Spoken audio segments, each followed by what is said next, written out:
What's up, Minecraft crew? Today we're diving deep into the most horrifying creation in all of Minecraft, the Wither. You know that bone-chilling moment when you place that third skull, step back, and the screen starts to darken. That's what we're talking about today. I've been playing Minecraft since beta, and I still get goosebumps every time I face this monster. Whether you've defeated it 100 times or you're still working up the courage for your first battle, stick around. Because I'm about to reveal secrets about the Wither that even veteran players might not know. And trust me, by the end of this video, you'll know everything there is to know about this three-headed nightmare. From hidden mechanics to secret strategies I've discovered after years of gameplay, this is the ultimate Wither guide you've been waiting for. So what exactly is the Wither? This three-headed floating nightmare is one of only 2 boss mobs in the entire game. Until the Warden, but that's a whole different conversation. Standing 3 blocks tall with that skeletal frame and those 3 soul-hungry heads, it's basically what would happen if death itself decided to fly. But here's something I discovered recently that blew my mind. The Wither's middle head actually tracks you differently than the other 2. While you're running around trying not to die, the side heads are leading their shots, trying to predict where you'll be, while the middle head aims directly at you. That's why it feels like you can never escape those skulls.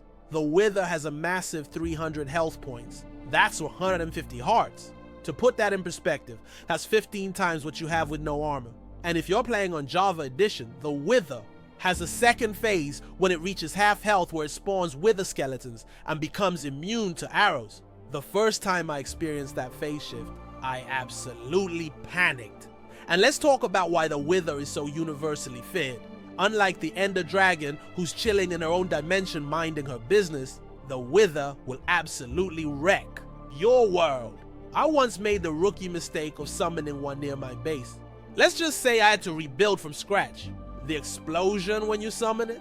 That's just the beginning. The lore suggests the Wither is essentially a corrupted soul, formed from the remains of those who were lost to the Nether.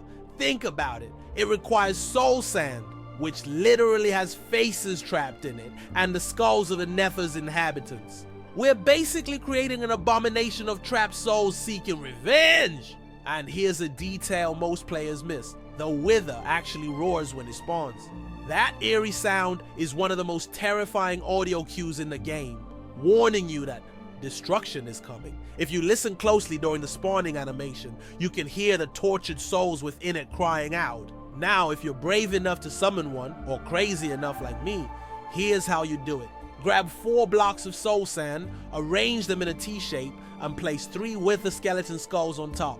Step back, question your life choices, and watch the horror unfold. Just please do it far from anything you care about. Oh, and for the Java players, you can actually use soul soil instead of soul sand now. That feature was added in the Nether update, and it saved me a few times when I couldn't find enough soul sand. The connection between the Nether and the Wither goes way deeper than just where you find the materials. Notice how both names are almost identical. That's not a coincidence. The Nether itself is basically Minecraft's version of hell, a twisted, dangerous underworld filled with fire, lava, and creatures that want nothing more than to end your Minecraft career. It's a place of suffering and lost souls, and from this realm of torment emerges the components to create something even worse. Have you ever really looked at soul sand? I mean really zoomed in and examined it. Those faces trapped in the sand are actually writhing in pain. And when we use that to form the Wither's body, we're essentially giving those trapped souls a way to manifest their suffering in our world. According to some deep Minecraft lore enthusiasts, soul sand might actually contain the souls of ancient builders who were trapped in the Nether forever. When we use it to create the Wither, we're essentially releasing their vengeful spirits into a physical form. Pretty dark for a game made of blocks, right? The Wither skeleton skulls are equally disturbing. Unlike regular skeletons, Wither skeletons are completely blackened, as if they've been burned by the hellish environment or corrupted by some dark force. When you combine these elements, you're basically creating a vengeful spirit made from the most tortured elements of the Nether. Here's something most players don't know. Wither skeletons were actually added to the game specifically to make the Wither boss more challenging to summon. Before update 1.4, which fans call the pretty scary update, the materials needed for the Wither were much easier to get. Mojang wanted this boss to feel like a true accomplishment to even summon, let alone defeat. In Minecraft's loose storyline, the Wither represents chaos and destruction, the polar opposite of the creative spirit that drives players. While most of the game is about building and creating, the Wither exists solely to destroy. It's like Mojang's way of reminding us that even in this blocky paradise, darkness lurks just beneath the surface. Some players have theorized that the Wither might actually be connected to the ancient builders who created the strongholds and desert temples. Maybe it was their failed experiment in achieving immortality. No one knows for sure, but that's what makes Minecraft's subtle lore so fascinating. Let's talk about what makes the Wither so absolutely devastating. First, those Wither skulls it shoots. The black ones deal 8 hearts of damage and can break pretty much any block with a blast resistance under 20. That means your precious diamond blocks are safe, but your house, probably toast. But that's not even the worst part. The blue skulls. It sometimes fires. Those can break obsidian. Yeah, the stuff that's supposed to be indestructible. The first time I saw that happen, I legitimately panicked. And then there's the Wither effect. Basically poison on steroids. It turns your hearts black and drains your health all the way to 0, not just halfway like poison. I've had so many near-death experiences where I thought I was safe, only to watch those black hearts tick down to nothing. Did you know the Wither can actually heal itself? If it kills mobs while fighting you, it absorbs their health. I once fought a Wither near my animal farm and was wondering why I wasn't taking damage. Turns out it was snacking on my cows the whole time. The scariest part of the Wither might be its dash attack. When it's at half health, it can suddenly charge at you with incredible speed. The first time this happened to me, I thought my game was glitching. It moved so fast I couldn't even track.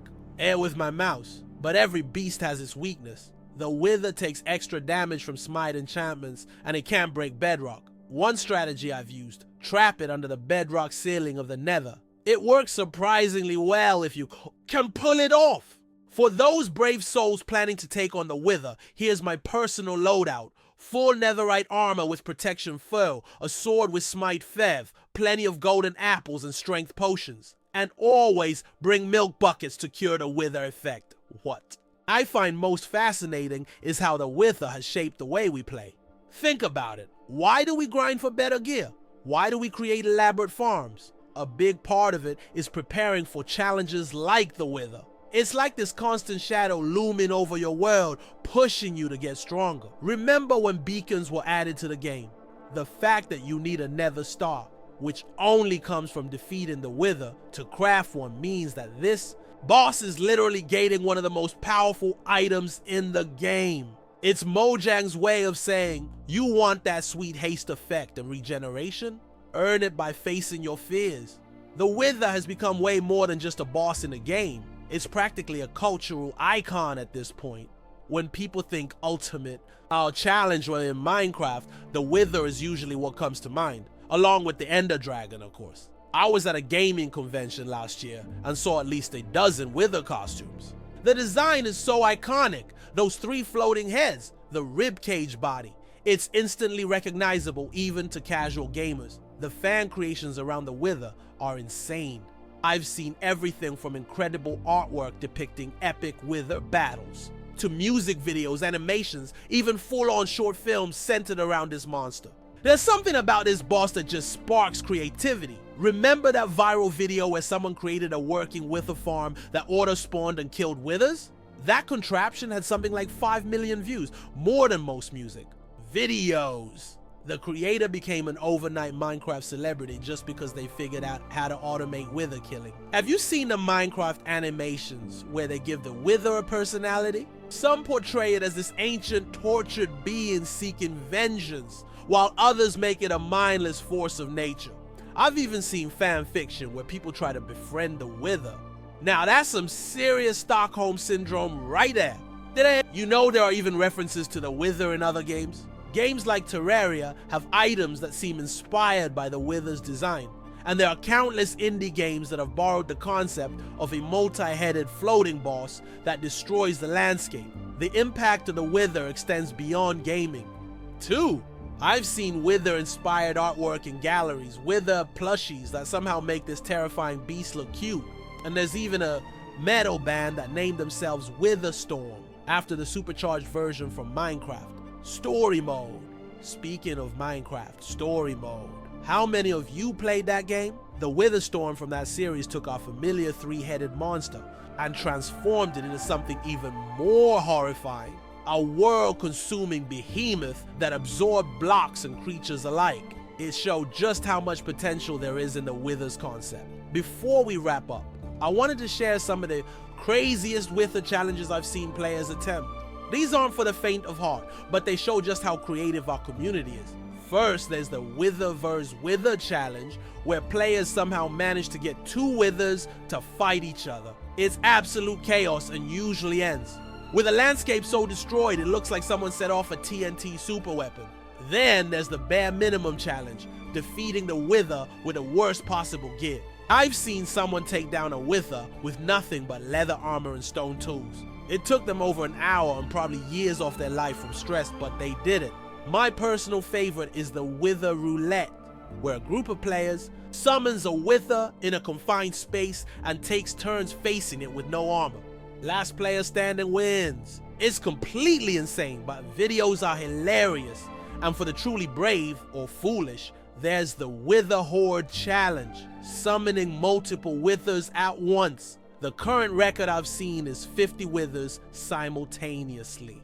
The player's computer was basically melting, but what a way to go out. So what's next for our three-headed friend?